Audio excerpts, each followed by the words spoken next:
Сонгон Архан Баянзүрх дүүрэх цахилгаан хязгаарлаад байна гэх мэдээлэл цахим орчинд гарсан. Тэгвэл цахилгаан хязгаарлаагүй айл өрхөд ухаалаг тооллоор суулгаж тохируулах хийсэн гэж Улаанбаатар цахилгаан түгээх сүлжээ компаниас мэдээлээ. Тус компаниас 5 жилийн хугацаанд нийслэлийн айл өрхүүдэд ухаалаг тооллоор суулгах төслийг хэрэгжүүлж эхэлжээ. Энэ он Сонгон Архан Баянзүрх дүүргийн 130 мянган өрхөд ухаалаг тооллоор суулгаж тохируулах хийжээ. Чадлын хязгаарлалтууд бол бид нэр хязгаарлалт хийгээд байгаа юм бол биш. Энэ юу гэж ойлгох вэ гэхээр ухаалаг тоолрууд дээр одоо саяны хэлсэн чинь сольюшн тоолрууд дээр тохируулах хийх ажлуудыг гэдэг юм уу шаттайгаар бүсчилжлээд гэдэг юм уу те. Одоо өнгөрсөн энэ 7 хоногийн хугацаанд бол одоо Сонгон Архан дүүргийн 1-р хороолол, Содон хороолол, за 1-р хорооллын арын гэр хорооллын бүсчил гэдэг юм энэ хавьд тохируулалтыг хийгдэж байгаа. За Баянзүрх дүүрэг дээр мөн ялгаагүй. Гитэмс орчим, за цайл 16, за алтан үлгийн орчим, орон сууц гэр хорооллууд ингээд тодорхой хэмжээний айлуудыг хамруулад ингээд тохируулах ажлууд бол хийгдсэн. Ухаалаг тооллоор суулгаснаар өвлийн оргил ачааллаар чадлын дутагдалд орсон үед цахилгааны хязгаарлалт хийхгүйгээр айл өрхийн хэрэглээнд автоматар тохируулах хийж хэмнэлт хийхээр судалж байгаа юм байна. Өрхийн хэрэглээнд ямар хэмжээгээр хэр хугацаанд хязгаарлалт хийхийг эрчим хүчний яам тогтоон хэмнэлт хийж өрхийн хэрэглээнд хязгаарлалт хийх тохиргоог ийм байдлаар хийнэ.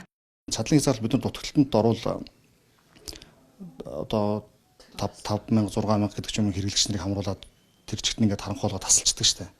Тэгэхээр одоо яг биднэрт давуу тал нөхцөл байдал үүдээс байгаа ухаалаг тоолортой хэрэглэгчдэд маань тодорхой хэмжээний нөгөө энгийн хэрэглээний за гэрэл чийдэнтэй за хөргөч залгаатай гэдэг ч юм уу за нэг билетийнхээ одоо нөгөө нэг тавцанг ажилуулад ингээд тоолцаагаа гэдэг ингээд байх тэр нөхцөлийг бүрдүүлэх хэмжээний чадлын тохируулах хийгээд гэрэлтэйгээ хязгаарлалтын нөхцөл байдал гэрэлтэйгээ аянаас хэтрүүлэх буюу одоо нэг ус тусгагч гэдэг юм уу одоо янз бүрийн пэйж гэдэг юм уу угаалгын машин гэдэг юм уу тоос хорогч гэдэг юм уу энийг ажилуулахгүй төр удаа хугацаанд ажилуулахгүйгээр хэмнэлт үүсгээд энэ одоо тэрнээс хэтрүүлж байгаа чадлаа өргөлөл бид нэр хэмнэж байгаа гэсэн үг.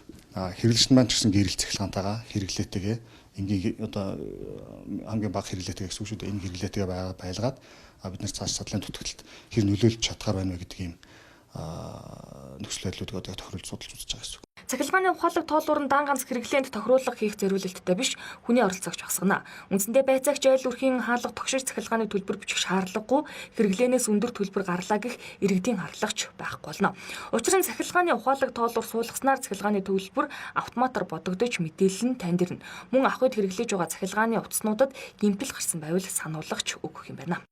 За ямар нэгэн байдлаар төлбөрөө төлөөгөө таслагдсан хэрэглэгч гардаг штэ. За тэр хэрэглэгч маань заавал мөнгөө төлөөд дуудлага өгөөд за манайх дуудлагыг бүртгэж аваад хүн очиж газар дээр нь очиж залгадаг юм процесс байсан бол за таслах үйл дасгаас хийгдэж байгаа. За дээрэс нь хэрэглэгч төлбөрөө төлсөн тохиолдолд банкны системээр дамжаад манай тоолрын системээр дамжуулаад автоматар за нэг 15-20 минутын дотор гэдэг юм уу залгагдах тийм бүрэн боломжтой болчихж байгаа. Ингэснээр цахилгааны утастай холбоотой осолж буурах боломж бий болох нэ. За эрчим хүчний их үүсвэрийн дутагдалд орсон энэ цаг үед цахилгааны ухаалаг тооллуураар дамжуулаад айл өрхийн хэрэглээнд тохируулах хийж хэмнэлт хийхээр төлөвлөн ийм ажил хийгдэж эхэлж байгаа юм байна. За бөөрөлжүүдийн дэд станц ашиглалтад орж эрчим хүчний төвийн системд эрчим хүчний нийлүүлнэ гэж тооцож байсан ч үйлдвэрт осолгарч энэ хугацаа хойшлогдсон.